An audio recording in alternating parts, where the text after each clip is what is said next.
जय श्री कृष्ण राधा। जय श्री कृष्णा। जय जय श्री राधे। जय जय श्री राधे। गाइस, आज हमारे साथ हैं दादा पोत्रा के ब्लॉग्स के मशहूर दादा, और हम आज दादा से, और ये स्टेज आर्टिस्ट भी रह चुके हैं, और आज हम इनसे थोड़े सवाल जवाब पूछेंगे। और अगर आप चैनल पर नए हो तो सब्सक्राइब कर दो, और लाइक कर दो, कमेंट कर दो, और स्टे होम स्टे सेफ। तो दादाजी नमस्कार। हम आपसे ये पूछना चाहते हैं, हम और हमारे दर्शक आपसे कुछ क्वेश्चन पूछना चाहते हैं कि जब आपने अपना करियर स्टार्ट किया स्टेज आर्टिस्ट के अंदर, तो आपको मतलब कैसा फील हुआ? मतलब आप क्या उस टाइम कैसा, जब आपका फर्स्ट प्रोग्राम था, जब आपको क्या फील हुआ? मैं जब फिफ्थ या सिक्स में पढ़ता था, अच्छा, उस समय, उस ज़माने में, उस दौर में वार्षिक उत्सव हुआ करते थे, और उसमें नाटक वगैरह हुआ करते थे। तो मैंने सबसे पहले एक मदारी का रोल अदा किया था, और मुझे बहुत ही आनंद आया। उसके बाद में मुझे मेरा जो ये इंटरेस्ट क्रिएट होता गया, और उसके बाद में जब मैं पूर्ण रूप से मैच्योर हो गया, उसके बीच में मैंने बहुत सारे नाटक किए। उसके बाद में हम पहले गांव में रहते थे, उसके बाद में जब हम सिटी में आ गए, जोधपुर में आ गए, उसके बाद में हमने टाउन हॉल में मैंने काफ़ी प्ले किए हैं, और स्टेज से जो आनंद मिलता है वो किसी में नहीं मिलता। अच्छा, और जब आप गांव से जोधपुर आए तो आपको कैसा फील हुआ? आपको फील हुआ कि मतलब ये जो सिटी आ गई है, और मतलब मैं अब मतलब अच्छी तरीके फील कर रहा हूँ, मतलब मैं अब कुछ कर सकता हूँ, कुछ बन सकता हूँ, तो आपको ऐसा फील आया होगा? बहुत अच्छा प्रश्न किया आपने। जब मैं गांव से शहर आया तो एकदम बड़ा अजीबोगरीब की स्थिति हो गई, क्योंकि गांव का जो माहौल था बहुत ही शांत था, और हमारी जो जीवन शैली थी वो बहुत ही एक सिस्टमेटिक ढंग की थी, बहुत अच्छा लगता था, पर्यावरण भी अच्छा था। लेकिन जब हम सिटी में आ गए तो यहाँ एडजस्ट होने में कम से कम हमको 4-5 साल 6 साल लगे। उसके बाद में मुझे शौक़ था, तो मुझे नाटक करने पे, तो मैंने यहाँ पता लगाया कि कौन कौन सी संस्थाएं हैं, तो मैं उन संस्थाओं से जुड़ा। लेकिन जब आप नए होते हैं तो आपकी काबिलियत एकाएक पता नहीं चल पाती। तो मेरे साथ एक वाक़या हुआ, एक नाटक की रिहर्सल चल रही थी, और ये एक लव स्टोरी थी, जैसलमेर साइड की मूमल महेंद्रा प्ले था, जिसमें राणा विशल देव की जो भूमिका कर रहा था वो बार बार जो है गलतियां कर रहा था। तो मैं वहाँ बैठा रिहर्सल देख रहा था, तो एक दिन वो आर्टिस्ट आया नहीं था, मैं वहाँ बैठा था, तो डायरेक्टर ने मुझसे कहा कि आप उसकी जगह पर आज आप डायलॉग डिलीवरी करें। तो मैंने कहा ईश्वर ने आज मेरी सुन ली। तो मैं बहुत उत्साहित हुआ, और रोजाना मैं देखता था, और राणा विशलदेव कैसा था, उसकी भूमिका किस प्रकार की होनी चाहिए, और उस एक्ट के अंदर मुझे दिखाना था। तो मैंने वो भूमिका बहुत ही अच्छे ढंग से निभाई। तो डायरेक्टर ने कहा कि अब ये भूमिका आप ही करें। मेरी उम्र उस समय 28 या 30 साल की रही होगी, और मुझे करीबन 80-90 साल के व्रत की भूमिका करनी थी, और मैंने उसको बखूबी निभाया, और सभी का प्यार किया। उसके बाद में मैं यहाँ शहर के अंदर नामचीन हो गया, मुझे लोग पहचानने लगे, और मैंने उसके बाद में कई नाटक, उर्दू नाटक भी किए। तो लोग के क्वेश्चन आते हैं, लोग सवाल उठाते हैं कि आप जब भी कोई वीडियो या ब्लॉग आता है नया, करके दिखते हैं, इसका मतलब क्या है? बहुत अच्छा प्रश्न किया बेटा। देखो, अपने सुबह की जो शुरुआत है वह सबसे पहले तो अपनी जो धरती माता है उसके चरण छूने चाहिए, अपने माता पिता के चरण छूने चाहिए, और उसके बाद में पूर्ण रूप से तैयार होकर के, स्वच्छ होकर के पूजा अर्चना में समय देना चाहिए। उससे मन एकाग्रचित रहता है, मन प्रफुल्लित रहता है और दिल और दिमाग के अंदर एक पावर पैदा होती है। हर काम अच्छा होता है और पूरा दिन बहुत अच्छा निकलता है और रात को बहुत अच्छी नींद आती है। तो पूजा अर्चना तो अवश्य करनी है, मेरा ये मानना है। और क्वेश्चन आ रहे हैं कि अगर आप कोई भी वीडियो डालते हो तो आप एक दिन 5 दिन छोड़ के क्यों डालते हो? ऐसी बात है कि वीडियो बनाना और उसको जो है जारी करना, ये है तो बहुत छोटा काम, लेकिन मैं आर्टिस्ट रह चुका हूँ।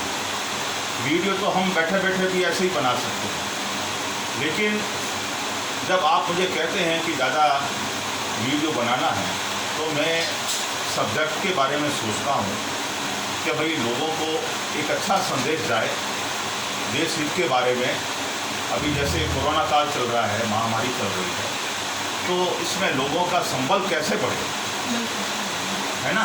तो सबसे बड़ी चीज़ होती है कि हमारे दिमाग के अंदर जो सोच होती है उसी प्रकार से हमारा जो है शरीर के अंदर रस बनता है, वैसे ही भाव आते हैं।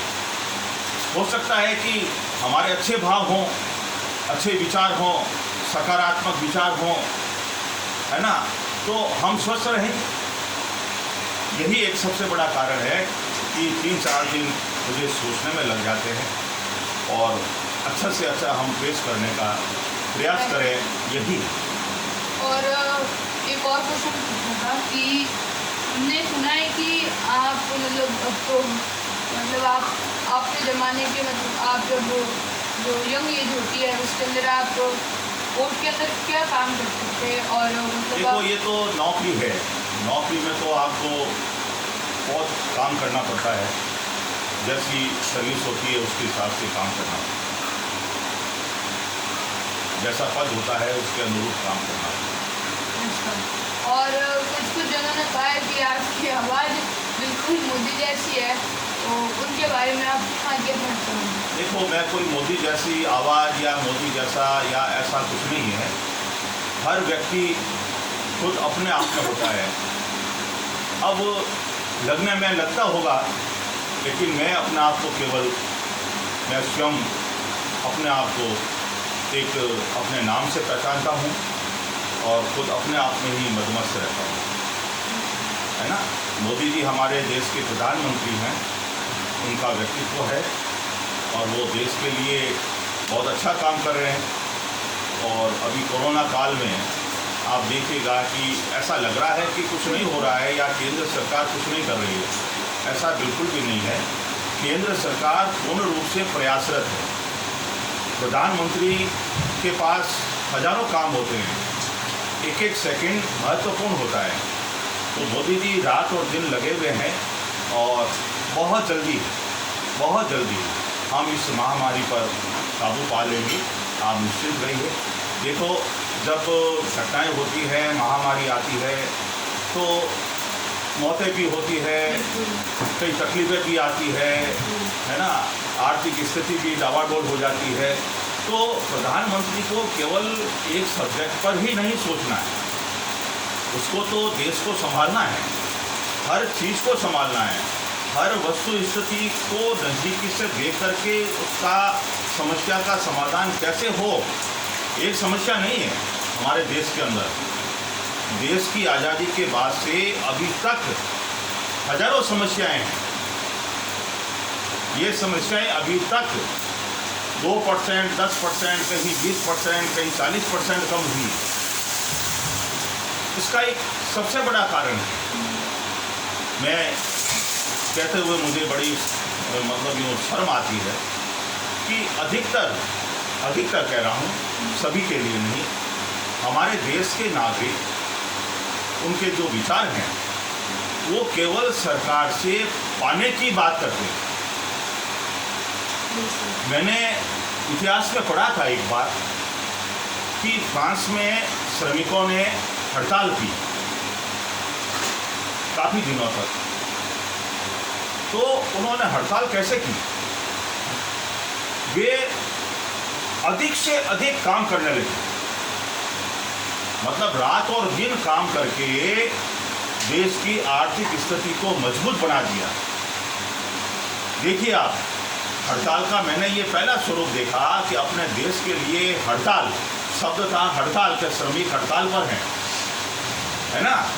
लेकिन उन्होंने क्या किया कि अब हम देश के लिए, हमको किसी के कहने की जरूरत नहीं है, हमको खुला छोड़ दो, हम दिन और रात काम करेंगे, कोई पाबंदियां नहीं रहेगी। तो फ्रांस की आर्थिक स्थिति इतनी अच्छी मजबूत हो गई कि श्रमिकों को जितनी डिमांड थी, जितना पैसा चाहिए था, उतनी उनको मासिक या पर डे के हिसाब से उनकी तनख्वाह बढ़ा दी गई। ये होता है देशभक्ति। हम क्या कहते हैं, सरकार ने हमको ये नहीं दिया, सरकार हमको ये नहीं दे रही है, सरकार हमको ये, what is meaning of the सरकार? गवर्नमेंट हम खुद हैं, हमसे एक सरकार है। तो आप स्वयं जब तक जागृत नहीं होंगे, है ना, आप स्वयं स्वावलंबी नहीं होंगे, आप खुद मेहनत नहीं करेंगे, आप बैठे बैठे डिमांड कर रहे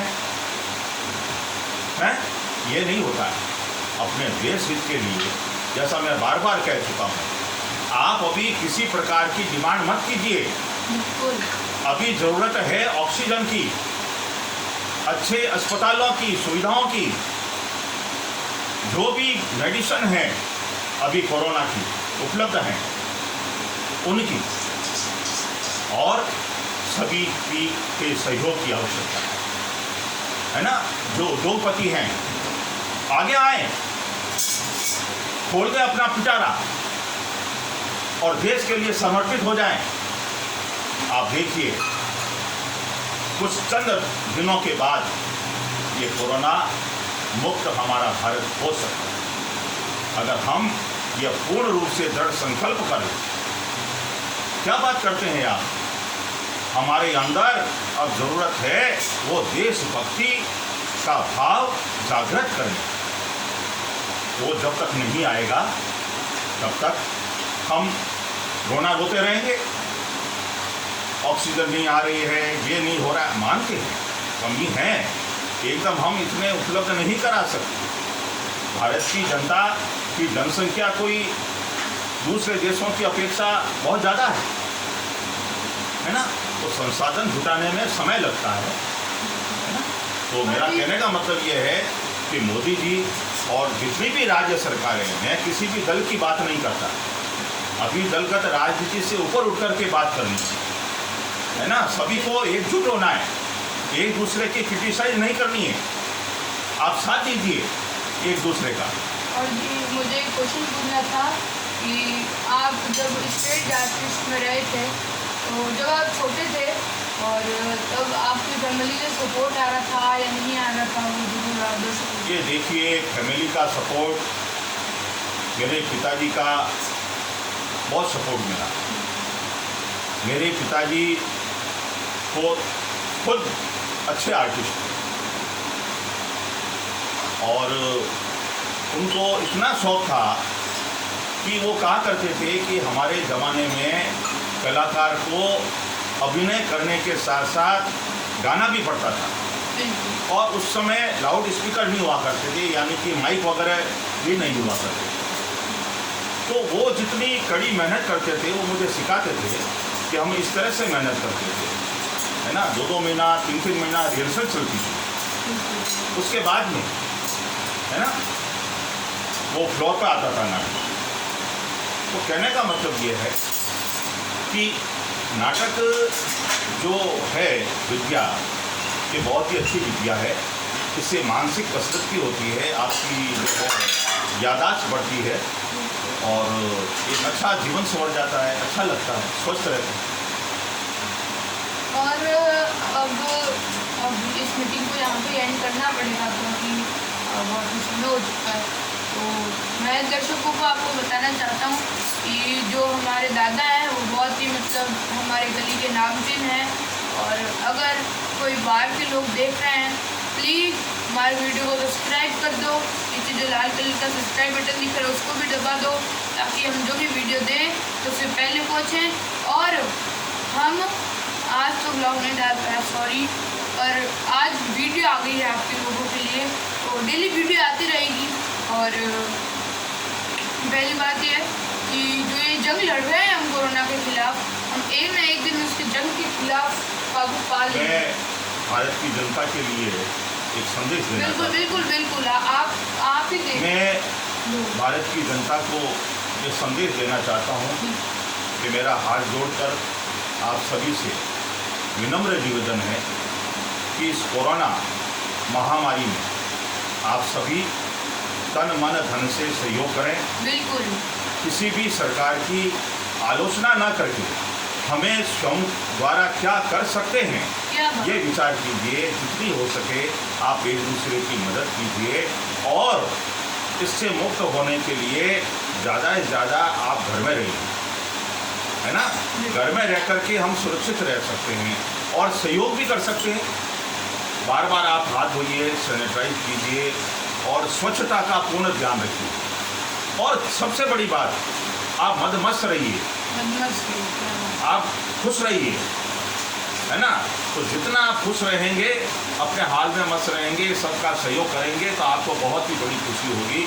तो आप सभी से यही निवेदन है कि अभी आप ये वाद विवाद और ये सभी जो बातें हो रही है इसको छोड़ करके आप ये सोचें कि आप स्वयं क्या कर सकते हैं और आगे इस कोरोना महामारी को न बढ़ने दें। इसके लिए आप पूर्ण रूप से एकजुट होकर के संसाधन जुटाने में आप कितने सहयोगी हो सकते हैं।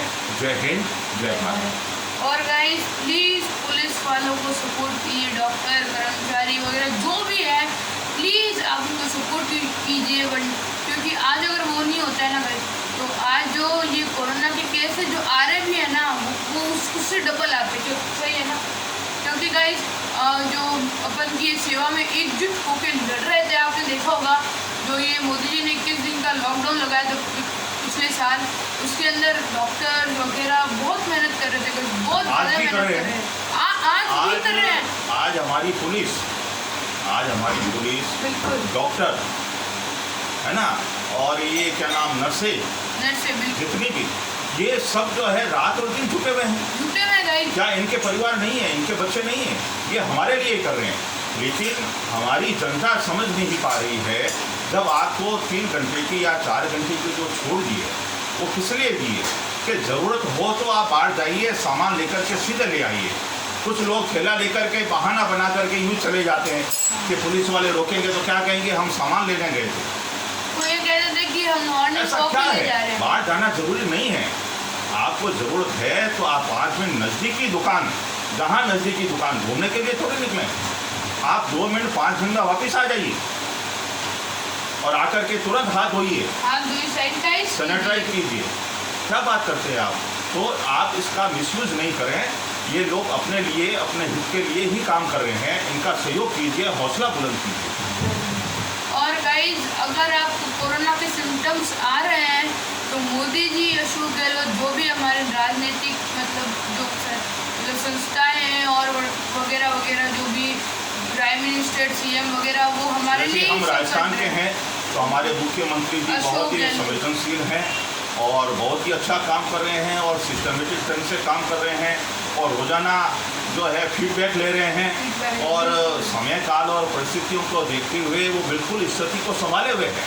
लेकिन संसाधन की कमी है, जितना हो सकता वो कर रहे हैं। केंद्र सरकार भी मदद कर रही है। तो अभी मैं सभी को यही कह रहा हूँ कि दलगत राजनीति से ऊपर उठ करके काम करना है। और गाइज प्लीज़ मैं दोबारा कह रहा हूँ कि सब्सक्राइब का बटन दबा दीजिए। अगर आपको कोरोना के सिम्टम्स आ रहे हैं तो जाए और चेक करवा के आए। क्योंकि ये जो महामारी एक ना एक दिन अपन को ख़त्म करनी पड़ेगी, हम होंगे कामयाब एक दिन। गाइस वो जो लाइन है ये हमारे ऊपर बिल्कुल सूट होती है। जो भी मतलब आज पूरा वर्ल्ड इस महामारी से जो जूझ रहा है, तो वो जो महामारी आ रही है, ये वाली जो महामारी है बहुत ही बड़ी महामारी है। तो प्लीज़ अगर आप घर पे रहेंगे तो ये कोरोना गाइस 5 दिन का हो सकता था, कोरोना आया था, पर अपन ने इसको बढ़ावा दिया गया क्योंकि जब लॉकडाउन चल रहा था हमने बहुत लोगों के देखा बाहर घूम रहे हैं और मतलब बाहर घूम रहे हैं, कर रहे हैं, हताया कर रहे हैं, ऊपर छत पे तो चलो कोई नहीं, पर ये जो हालात हो रहे हैं गाइस अपन के देश के बहुत बुरे हो रहे हैं। आप बहुत समझदार हो guys, please stay home, stay safe और सैनिटाइज कीजिए, हाथ धोते रहिए, प्लीज़ हमारी यही विनती है। क्यों दादा? बिल्कुल। और पूजा पाठ करते रहिए जैसा कि दादा ने फर्स्ट वीडियो के अंदर कहा था, क्योंकि इससे होता ये है कि जो महामारी वगैरह है भगवान से अपन को बचाते हैं। बिल्कुल। और अगर आप चैनल पे नए हैं तो सब्सक्राइब कर दो। और बस इतना ही कहना था, प्लीज़ दोबारा कह रहा हूँ, पुलिस वालों को, डॉक्टर्स को, कर्मचारियों को, नर्सेस को, सबको सपोर्ट कीजिए, जितना हो सके उतना सपोर्ट कीजिए, घर में ही रहिए और बार बार हाथ धोते रहिए, सैनिटाइजर कीजिए। और बस आज के लिए इतना ही, मिलता है। जय हिंद। जय हिंद।